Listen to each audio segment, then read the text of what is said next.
Ben, so we just completed the 2020 GOP Gubernatorial Forum here at Shangri-La Farm.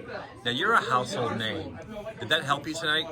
Oh, there's no doubt. I mean, there are people that have come up to me over the last 22 years that said, you've saved me more money than any politician ever has. I mean, lower car tabs, that alone, it's amazing how much goodwill you generate. I was at a pizza place once, and this one guy just says, hey, you're that $30 tabs guy. You're that $30 tabs guy. I mean, that alone really buys you a lot of goodwill. Everybody in here, I mean, knows me from that, but I've been fighting for 22 years on lots of issues, but that one really resonates with people because it really hits them in the pocketbook. But you've done that twice now. 3 times. 3 times. 3 times. When was the first time?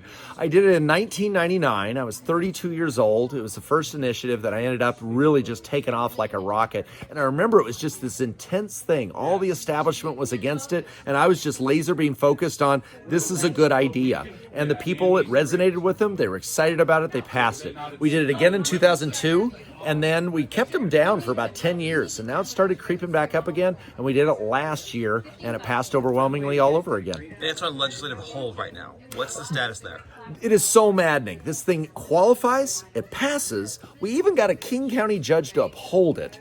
But because it's a conservative initiative, it's on hold while it's on appeal. And unfortunately, we have Attorney General Bob Ferguson basically is sabotaging the defense of it, making it much, much harder for us to actually get it. And it passed on the ballot by how much? It was 53-47, okay. But it was actually a much more of a blowout because inside Seattle people did want lower taxes. Outside of Seattle, the vote was well over 60% of the vote all across the state. And frankly, that's the percentage I'm looking at as I'm running for governor. The same people who voted for $30 tabs, if you want it, I'm going to deliver it. Jay Inslee, he refused to implement it because he said we were confused by it.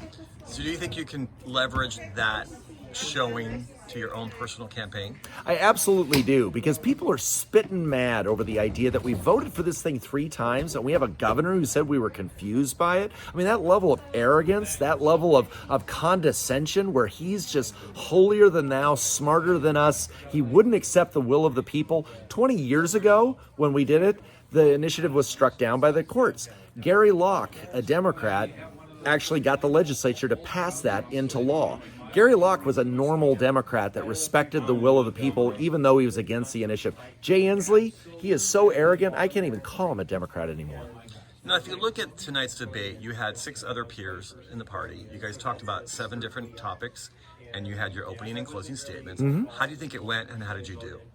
Well, I think there's no doubt that I am passionate about this. I feel like I've been training for this thing for 22 years. I didn't know it at the time. I was doing ballot measures and getting 17 initiatives on the ballot, running 17 statewide campaigns. We won 11 of them. We were doing that at a time where Democrats controlled all branches of government. I mean, imagine if we could actually have somebody that's actually in the executive branch of our government actually fighting for us on the inside. So I feel really good about it because I was able to talk about all the things that we've accomplished over the last 22 years. But I'm the first one to say, everybody on this stage, I would be happy to have them in my administration. I think Raul Garcia, Department of Health and Human Services, having Phil Fortunato in charge of transportation, absolutely. Lauren Culp in charge of our law enforcement, absolutely. They would all have a role, but they can't hire me to win the election for them. I mean, I can actually win the election because I'm used to winning elections. I mean, that's what I've actually done.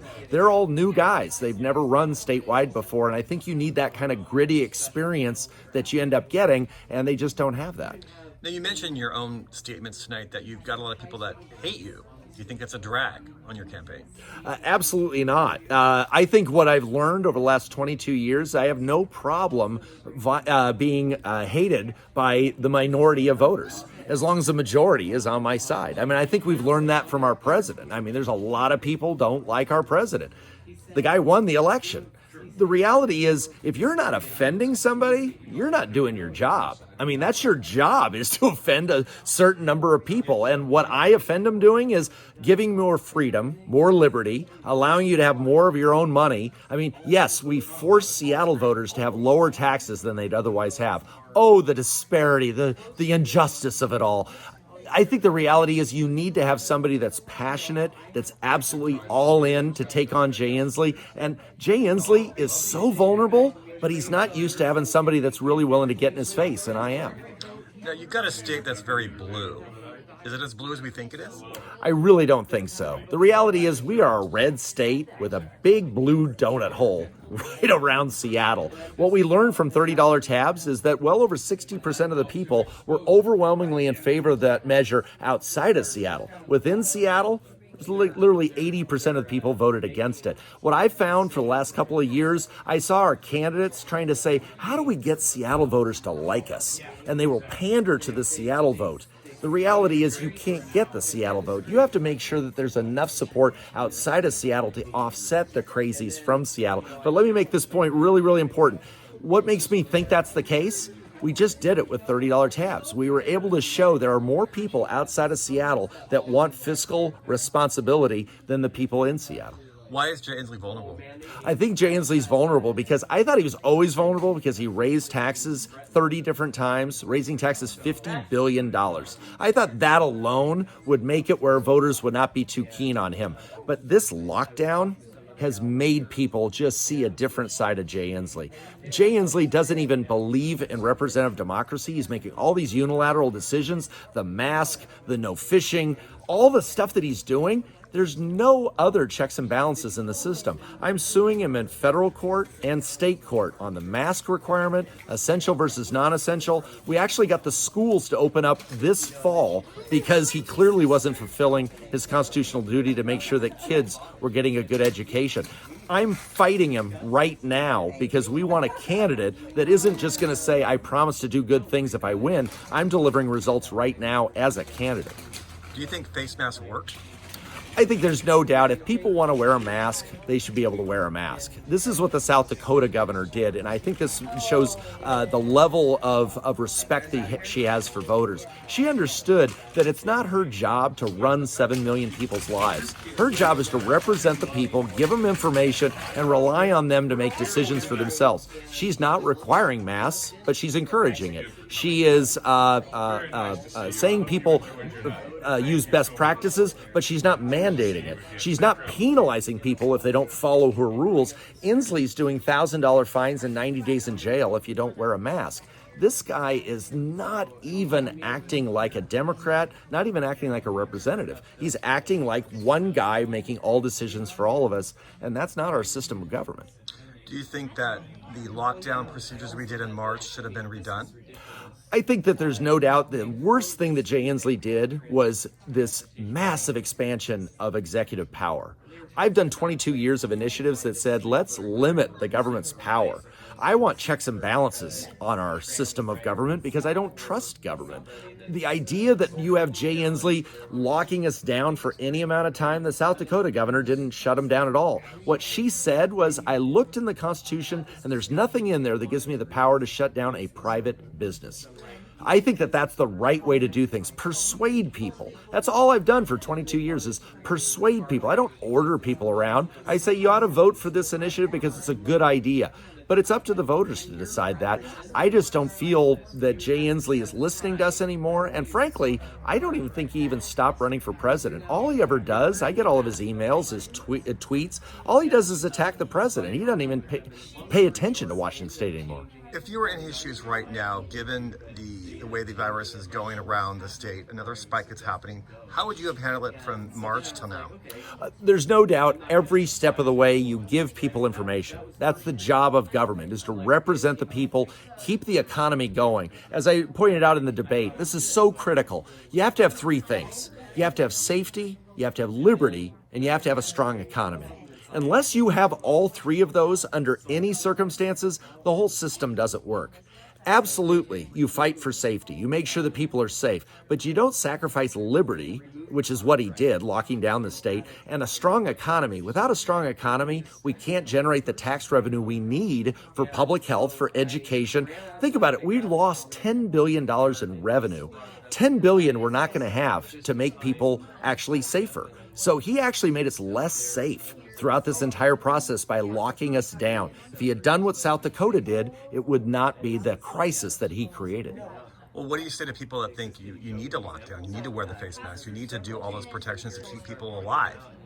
There's no doubt if people believe passionately about that, you should wear a mask, because people that believe that that's actually doing them some good, Go ahead and do that. But you cannot have police power, government mandating these kinds of things. I mean, we're doing right now an initiative, small little initiative in the city of SeaTac, talking about facial recognition tracking, where the government, one of Inslee's many laws that he passed that I'm totally against, is giving the government the power to be able to track you, trace you, be able to keep track of all your movements, and decide whether or not you're going to be able to get on a plane or not. This is a massive expansion of government's power that I'm viscerally opposed to. And that kind of attack is about the government controlling us. And I'm sorry, the government's supposed to be working for us, not supposed to be ruling over us. And I think Jay Inslee's forgotten that very basic role because he seems to enjoy the power.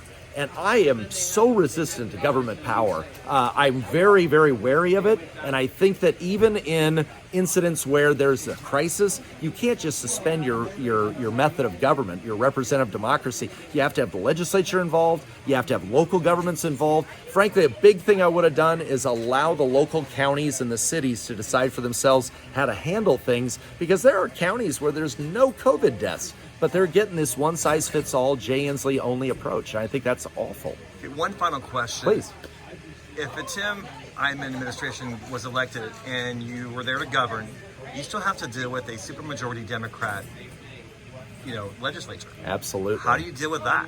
I would set a Guinness Book of World Records for vetoes.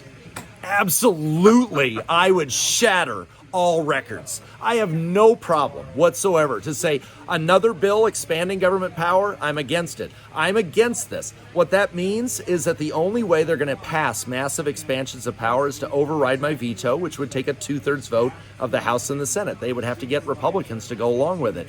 Absolutely veto any tax increase. Veto any attack on the Second Amendment. Veto any massive expansion of government power. And you're going to get your $30 tabs if I absolutely have to die on the cross to do it, because I've been fighting for this thing for 22 years, and it's a symbol of how arrogant they are. We voted for it 3 times, and Jay Inslee said you were confused by that. Nobody was confused. And I think that you need to have a level of trust between your government and the people. And unless you're paying $30, you just think the whole system is broken. And I'm not running just for governor. I'm running to fix this broken system that I've seen over the last 22 years.